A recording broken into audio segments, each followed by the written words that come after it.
ত্রিপুরা পুলিশের মহানির্দেশক অনুরাগ ধ্যানকরের প্রয়াণে রাজ্য জুড়ে শোকের ছায়া নেমে এসেছে। মহাকরণ প্রাঙ্গণে প্রয়াত ডিজিপির নশ্বর দেহে শ্রদ্ধার্ঘ্য নিবেদন করার রাজ্যপাল, মুখ্যমন্ত্রী ডক্টর মানিক সাহা সহ মন্ত্রিসভার সদস্য ও শীর্ষ প্রশাসনিক কর্তারা।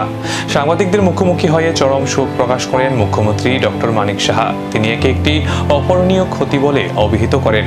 মুখ্যমন্ত্রী প্রয়াত ডিজিপির বিদেহী আত্মার শান্তি কামনা করে তার শোকসন্তপ্ত পরিবারের প্রতি গভীর সমবেদনা প্রকাশ করেন মুখ্যমন্ত্রী। অকালে এইভাবে চলে যাবে।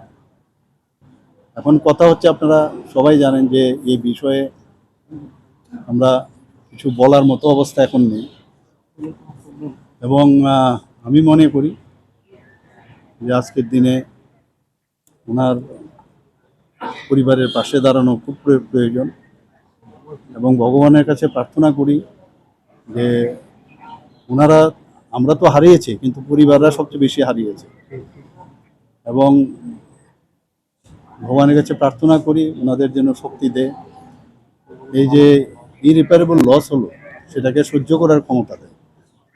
এবং ভগবানের কাছে আমি এটাও বলবো যে ওনার আত্মার সদ্গতি আমি কামনা করি, ওনাকে আমি শ্রদ্ধাঞ্জলি দিয়ে এই কথাগুলোই আমি পুরো তদন্ত বিষয় কি তদন্ত কমিটি দাঁড়িয়েছে হাইকোর্টের চিফ জাস্টিসকে দিয়ে তদন্ত। দেখুন, এইগুলো তো আইন অনুসারে যা যা করার আমরা করব, আইনের বাইরে তো আমরা কিছু, আইন যেটা আছে সেটাই আমরা করব।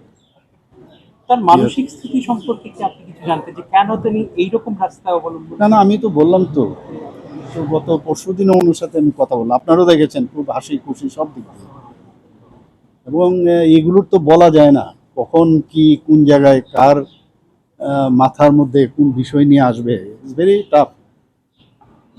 পোস্টমর্টম তো এমনি হবে, পোস্টমর্টমের পরে কি কারণে হলো, দিস ইজ ভেরি ডিফিকাল্ট এই বিষয়ে পার্টিকুলার। পরিবারের মানুষের সঙ্গে কথা বলেছেন? ওনার সাথে তো কালকেও দেখা হয়েছে, আমি তখন ওখানে গেলাম, উনিও আসলেন, ওনার মিসেস ছিলেন, কালকে ওনার ভাই এসছেন, তো ভাই আসার পরেই ডিসিশন হলো। প্রয়াত ডিজিপি অনুরাগ ধ্যানকরের স্মৃতি ও কর্ম রাজ্যের পুলিশ প্রশাসনের কাছে অনুপ্রেরণা হয়ে থাকবে, এমনটাই মত প্রশাসনিক মহলের।